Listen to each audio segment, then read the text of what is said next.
Welcome to movers and shakers. दोस्तों, पिछले दिनों वाजपेयी जी तीसरी बार प्रधानमंत्री बताते हैं। इस घटना के बाद बहुत सारे लोकल लीडर्स ने अपनी बीवियों को तलाक देने का फैसला किया क्योंकि उनका मानना है कि बैचलर रहने से वो प्राइम मिनिस्टर जल्दी बन सकता है। बताइए, तलाक देना चाहते हैं पीएम बनने के लिए। तमिलनाडु के कुछ लीडर्स ने तो हिंदी पोइट्री शुरू कर दी है। वो तमिल से हिंदी डिक्शनरी की मदद से हिंदी में कविता लिखते हैं और जब अपनी कविता उन्हें खुद समझ में नहीं आती तो हिंदी से तमिल डिक्शनरी का प्रयोग करते हैं। बताइए कितनी मेहनत करते हैं बेचारे पीएम बनने के लिए। आसाम के कुछ लीडर्स ने तो हाई कोर्ट में अपील की है कि वो ग्वालियर में पैदा होना चाहते हैं। बताइए, ग्वालियर में पैदा होना चाहते हैं पीएम बनने के लिए। मदन लाल खुराना जी ने तो अपने घर वालों और रिश्तेदारों से मिलना ही छोड़ दिया। वो नहीं चाहते उनकी हिंदी में और ज्यादा पंजाबी एक्सेंट आए, इसलिए अब वो दिल्ली में मोती बाग के नहीं बल्कि नेशनल लीडर बनना चाहते हैं। बताइए, खुराना जी घर वालों को ठुकरा रहे हैं पीएम बनने के लिए। ये अच्छी बात नहीं है। Ladies and gentlemen, our guest tonight of theatre personality Sarita Joshi and vocalist Milind English. But before that, give a huge round of applause to Cherokee and the Rubber Band. Thank you.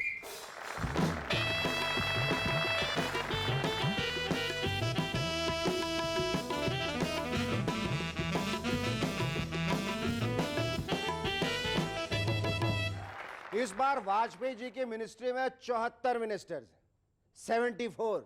बताते हैं वो जब भी cabinet की meeting बुलाते हैं तो पड़ोस के गुब्बारे बेचने वाले और चाट टिक्की वाले भी वहां पहुंच जाते हैं। उन्हें लगता है कि वाजपेयी जी ने किसी मेले का आयोजन किया।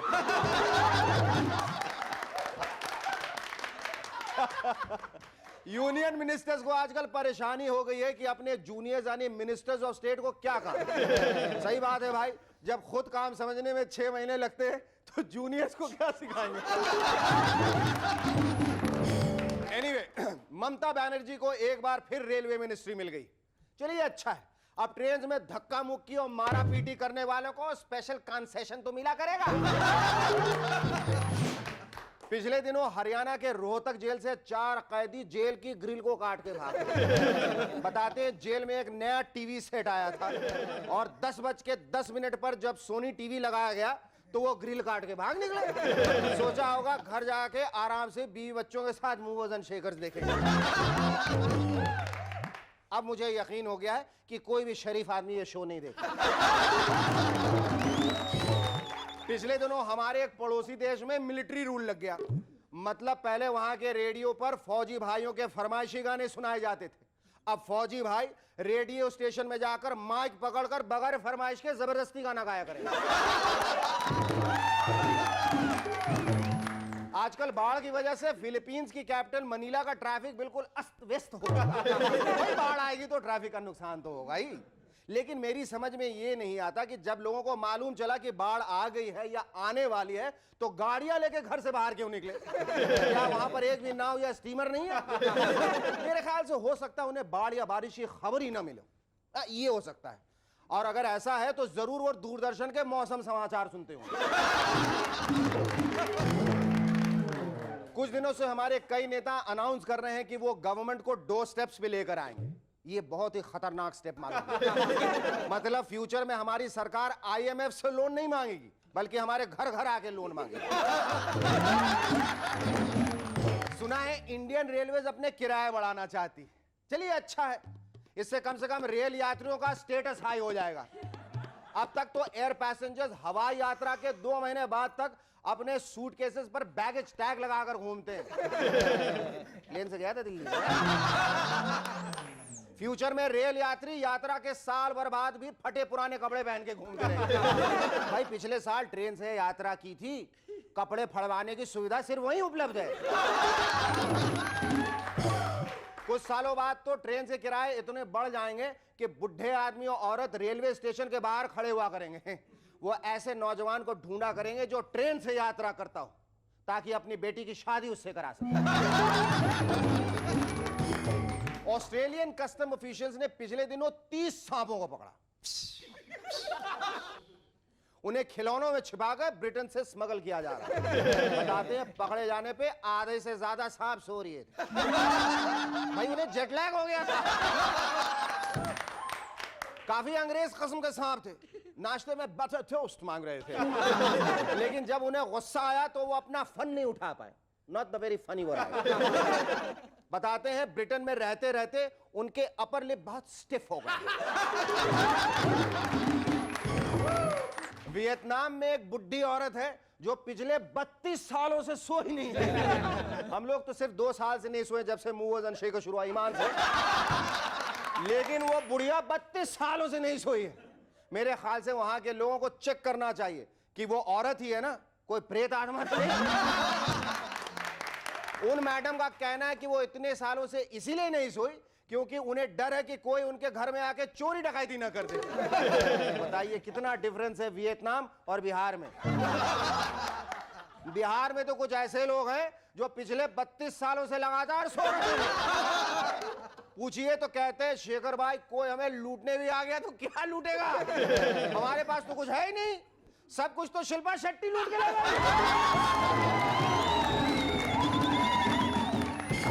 Our first guest on Movers and Shakers tonight is a stalwart of Gujarati theatre with over 150 plays to her credit. Ladies and gentlemen, please welcome Sarita Joshi.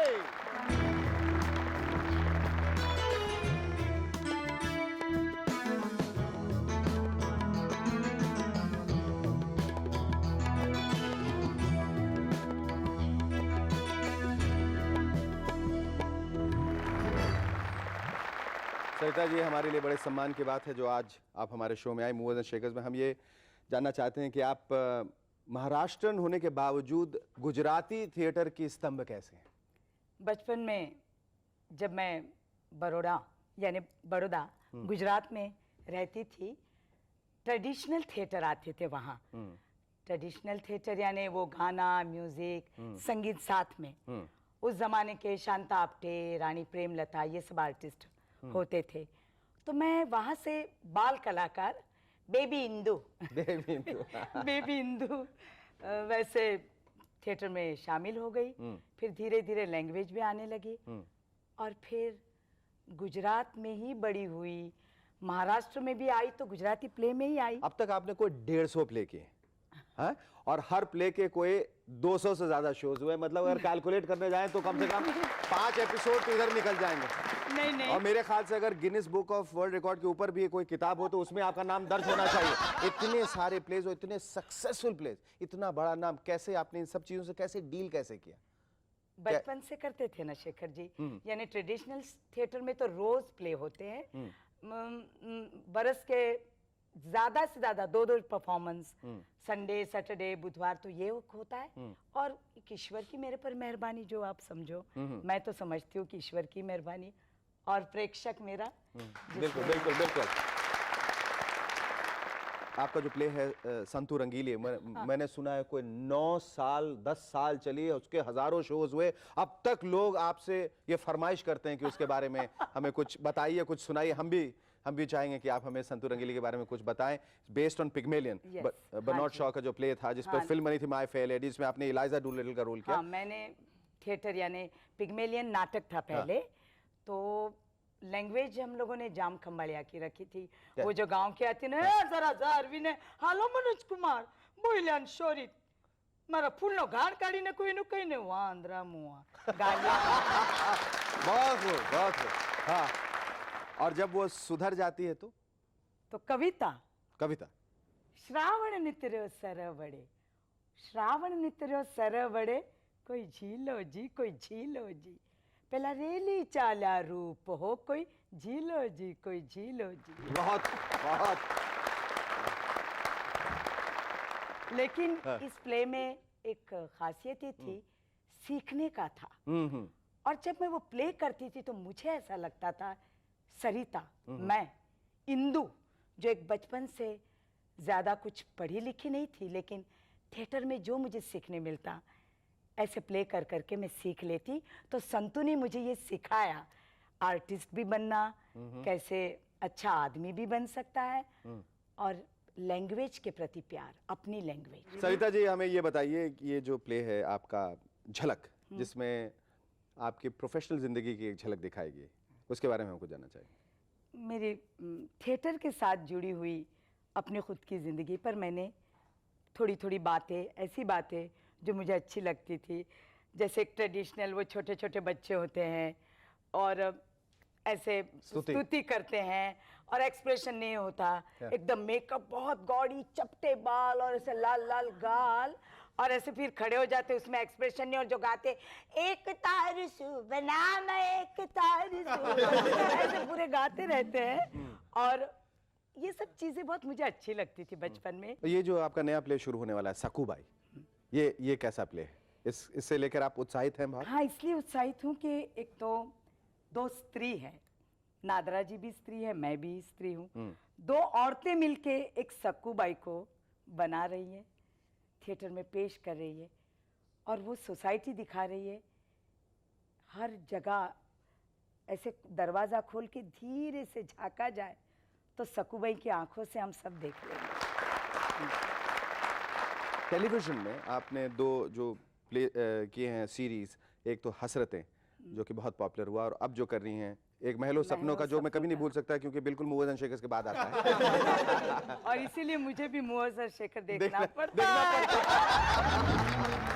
चलिए, इस बहाने हम दोनों को ऑडियंस तो मिल गई। ये हमें बताइए जरा, ये एक महलो सपनों के बारे में और हसरतें। हाँ, बहुत अच्छा, ये सीरियल इसलिए मुझे वो रोल भी अच्छा लगा था। एक तो आतिश कापड़िया, डायरेक्टर विपुल शाह, दोनों ही बहुत यंग ब्लड है, अच्छी अच्छी चीज़ें लेकर आते हैं, लेकिन मुझे वो पात्र इसलिए अच्छा लगा था, एक ऐसी औरत है, हमारे समाज पर ये धब्बा भी है, हर वक्त लड़का लड़का लड़का, जो एक पागलपन होता है हमारे समाज में, लड़कियों का इतना महत्व नहीं है, उस टाइप की ये कैरेक्टर है, सॉरी, और मैं उसको प्रोटेक्ट करती हूँ।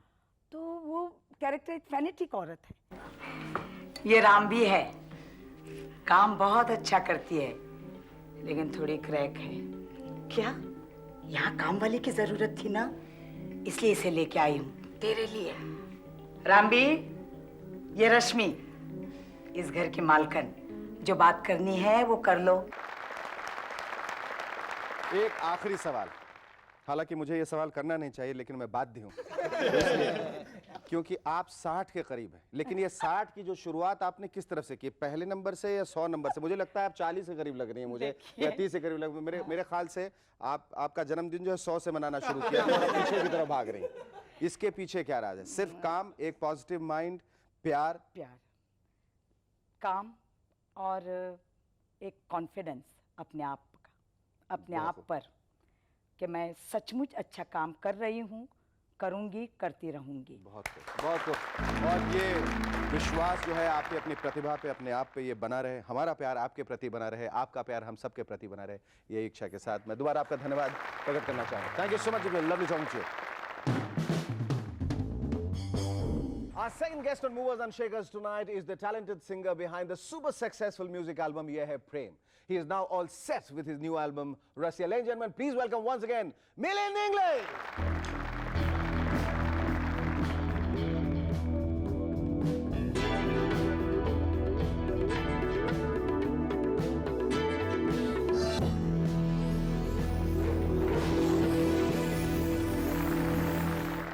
ज़्यादा टाइट हो गया। शेखर जी, मैंने सुना था आप मेहमानों की खिंचाई करते हैं, मगर ऐसी? क्या है ना कि आप रसिया है ना इंग्लिश साहब, इसलिए हम आपको रसिया से खींच के लाए हैं।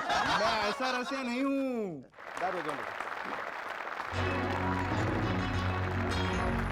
Milind, that was wonderful. सबसे पहले तो मैं तुम्हें बधाई देना चाहूंगा तुम्हारे नए एल्बम के लिए। रसिया के वहाँ पे गए, ले जाओ। अच्छा, इसमें लिखा है हर दिल में छुपा है एक रसिया, ये कहाँ तक सही? देखिए, रसिया हर एक दिल में छुपा होता है, क्योंकि रसिया का मतलब क्या है? रसिया इज रसिक, रसीला। अच्छा, मैं रस लेने वाला। अच्छा, मैं रशिया समझा, रसिया। हाँ, रशिया नहीं, अमेरिका रशिया नहीं। अच्छा, रस लेने वाला रसिया। हाँ, तो वो तो हर एक रसिया एक ऐसा पर्सन, आदमी है जो हर एक को खुशी बांटना चाहता है। Who is a person who spreads love, joy everywhere. So these are all different shades of love of रसिया। जो 8 गाने मैंने बनाए हैं, वो they are different. What are your expectations from Russia, Milind? मैं ये जानता हूँ कि obviously they are going to compare this album with ये है प्रेम because Chumi was a great success. लोगों को पता नहीं क्यों पसंद आया but पसंद आया तो modesty please. but तो definitely they are going to compare but I have tried my level best कि this should be better than ये है प्रेम. अच्छा मिलिंद, मैंने सुना है कि गाने की प्रतिभा के अलावा तुम्हारे अंदर एक और बड़ी जबरदस्त प्रतिभा है, क्या? खाना बनाने की. अरे Cook, you are a बाप रे, great किसने cook. बताया आपको ये सब? भाई आप कुक हैं, हम क्रुक हैं, हम पता कर लेते हैं किधर से. आप बहुत अच्छा खाना बनाते हैं. कैसे? बहुत बढ़िया चीजें बनाता हूँ मैं. रोगन जोश और पनीर मक्खन वाला और चिकन बिरयानी और सब काफी बहुत चीजें बना लेता हूँ मैं. हाँ, बहुत खाएंगे आप? elaborately. एकदम हाँ. आराम से. अच्छा, एक हमारे पास छोटा एक सर्व है आपका खाना बनाते हुए. Just have a look. अरे हाँ, हैव अ लुक.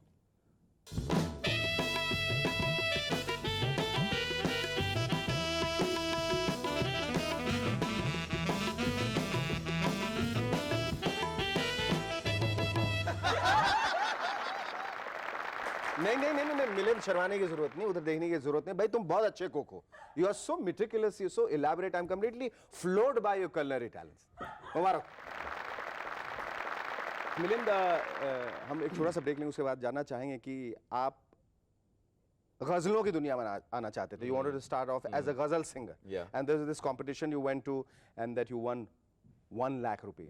गजल की दुनिया में जाते जाते ये जो एक बदलाव आ गया, एक ठहराव आ गया, एक रास्ता बदल गया, डेटूर आ गया, तुम इधर आ गए, वो क्यों हुआ? एक्चुअली क्या हुआ, मेरी बैकग्राउंड क्लासिकल बैकग्राउंड है. मेरे पिताजी दादा परदा सभी ग्वालियर घराने के सिंगर है. तो उस समय तो ये पॉप और ये सब कुछ था ही नहीं ना, तो इतना तो चक्कर ही नहीं था. तो आई वाज सिंगिंग कि बनूंगा मैं, गजल करना है. फिल्म मेन मेरा एम था कि फिल्म प्लेबैक भी करना. अच्छा. और गजल सिंगिंग. तो गजल की इतनी अच्छी सीखी है, अच्छे गुरुओं से सीखा है मैंने, तो व्हाई नॉट कट अ गजल एल्बम.